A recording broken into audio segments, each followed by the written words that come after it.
আউযু বিল্লাহি মিনাশ শাইতানির রাজিম বিসমিল্লাহির রহমানির রহিম।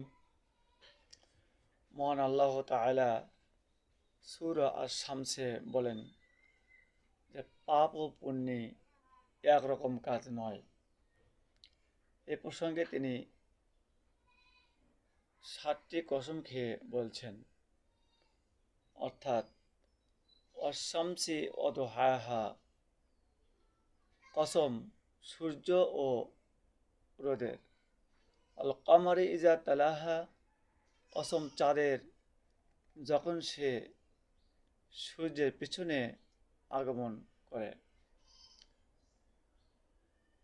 ওয়াল্লাইলি ইজা ইয়াগশাহা, কসম রাতের যখন সে সূর্যকে ঢেকে দেয়।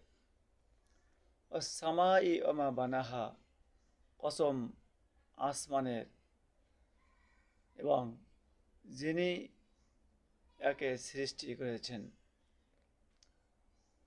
ওয়াল আরদি ওয়া মা তুহাহা, এবং কসম জমিনের যিনি একে বিছিয়ে দিয়েছেন তার কসম।